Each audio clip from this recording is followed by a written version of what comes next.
नमस्कार दोस्तों, आपकी अपनी चैनल साइंटिफिक एस्ट्रो वास्तु में आपका हार्दिक स्वागत है। दोस्तों, आज के वीडियो का विषय थोड़ा सा हटके है, यानी कि काली जुबान। शायद आपने सुना हो न सुना हो, कुछ लोगों ने कहा है इसके बारे में, कुछ वीडियो भी है इसके बारे में, लेकिन आज हम साइंटिफिकली इसके बारे में इसका विश्लेषण करेंगे जो आगे है। परंतु सबसे पहले जहन में ये प्रश्न उठते हैं कि अगर काली जुबान है तो सफ़ेद जुबान भी तो होनी चाहिए। क्या हमने कभी इसके बारे में सुना है? क्या ये वहम है, अंधश्रद्धा है या सत्य है? क्या प्राचीन काल में कोई ग्रंथों में, कोई साहित्य में इसका कहीं उल्लेख हुआ है या नहीं हुआ है? जब हम काली जुबान कहते हैं तो काली जुबान वाले लोग कैसे होते हैं? अलग से होते हैं या आम लोगों की तरह होते हैं? और क्योंकि हम ज्योतिष शास्त्र पर वीडियो रख रहे हैं तो ये भी जानना ज़रूरी है कि क्या ज्योतिष शास्त्र से इसका कोई संबंध है और आखिर में क्या इसके कोई उपाय है? दोस्तों, यह सारे प्रश्नों के जवाब मैं आगे वीडियो में दे रहा हूँ, इसीलिए आशा करता हूँ कि यह वीडियो आप अंत तक देखेंगे। लेकिन याद दिलाता हूँ कि अगर आपने अभी तक हमारी चैनल को सब्सक्राइब नहीं किया है तो सबसे पहले सब्सक्राइब करें, लाइक करें, शेयर करें और बेल आइकन को दबाना न भूलें ताकि ऐसे ही वीडियो आपके पास जल्द से जल्द पहुँचे।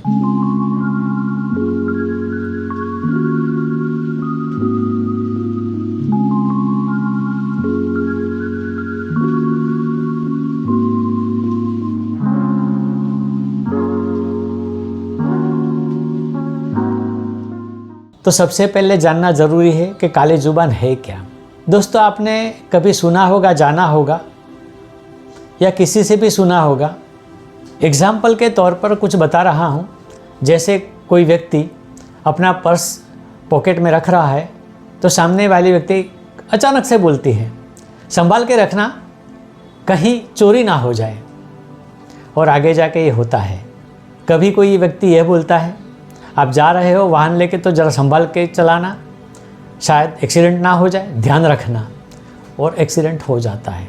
यानी कि कई लोग जो बोलते हैं वैसा ही आगे जाके होता है।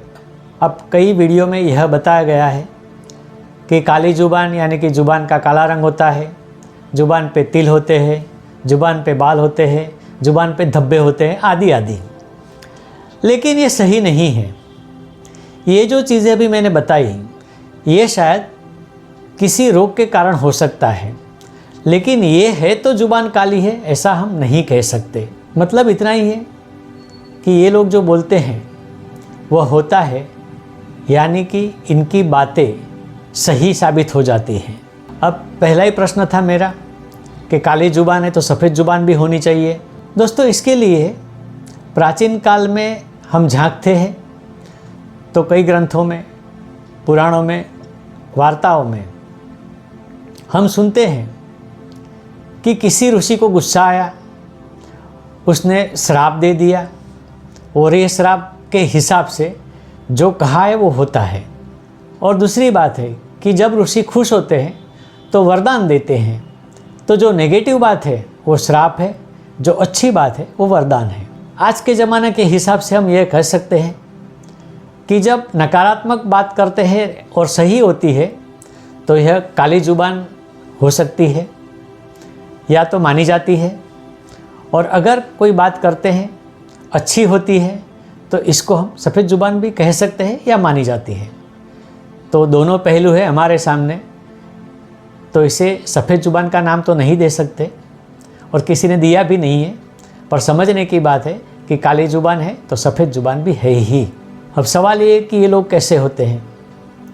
कोई अलग से नहीं होते, हमारे तुम्हारे जैसे ही होते हैं।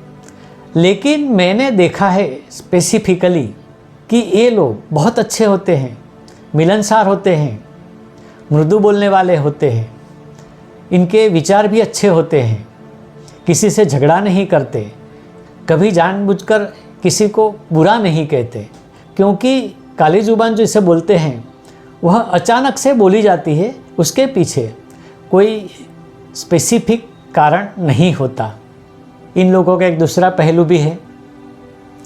ये लोग सत्य के मार्ग पर चलते हैं, आध्यात्मिक होते हैं, पूजा पाठ करते हैं। परंतु एक बात ध्यान में रखें कि कोई व्यक्ति अगर अच्छा है, अगर वो चिढ़ गया तो उतना ही नकारात्मक हो सकता है।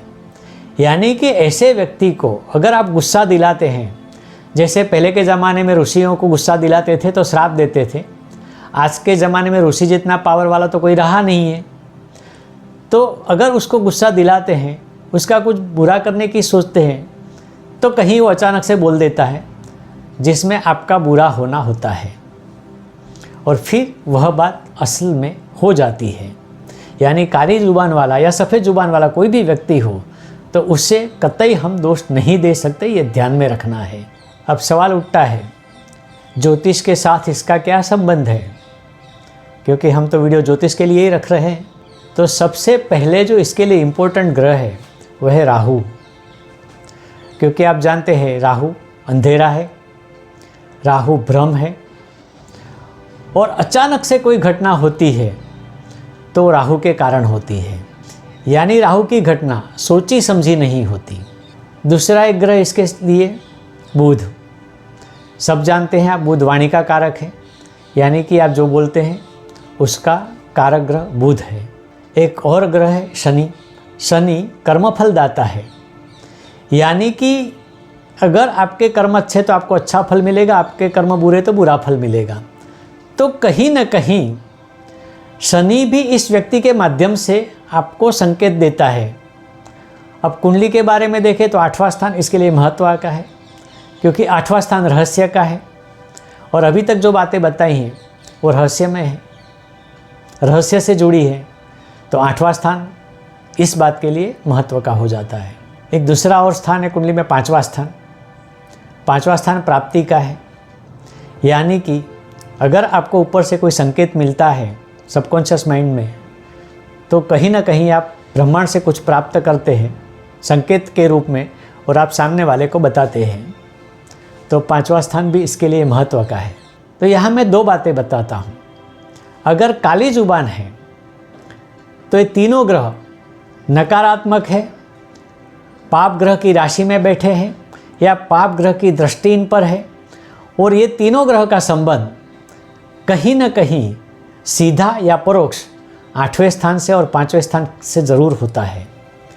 लेकिन अगर ये तीनों ग्रह शुभ होते हैं, अपनी राशि में पड़े हैं, मित्र की राशि में पड़े हैं, शुभ राशि में पड़े हैं, और स्थान ग्रहों का जो संबंध है वो भी शुभ है, उन पर शुभ ग्रहों की दृष्टि पड़ रही है, तो यही बात शुभ हो जाती है। यानी कि इसे हम शायद सफ़ेद जुबान कह सकते हैं। तो हम ज्योतिष के माध्यम से इसके लिए कुछ उपाय ज़रूर बता सकते हैं। अब इसमें पॉजिटिव और नेगेटिव 2 संकेत हैं। अगर पॉजिटिव संकेत है तो कुछ भी नहीं करना है, कोई उपाय नहीं करना है। परंतु अगर नेगेटिव बात होती है तो उसके लिए हम ज़रूर कुछ ना कुछ कर सकते हैं। अब नकारात्मक बात के लिए 2 चीज़ यहाँ आई।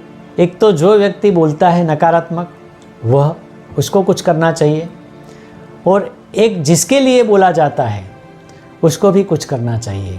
तो यहाँ उपाय दोनों के लिए मैं अलग बताऊंगा।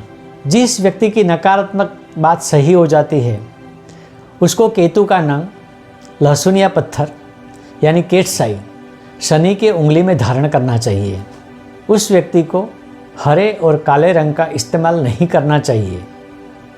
ऐसे व्यक्ति को हमेशा सरस्वती की पूजा अर्चना करनी चाहिए, मेडिटेशन करना चाहिए, ध्यान योग करना चाहिए, ताकि इनके जो वेव्स है या विचारधारा है वो पॉजिटिव में कन्वर्ट हो जाए।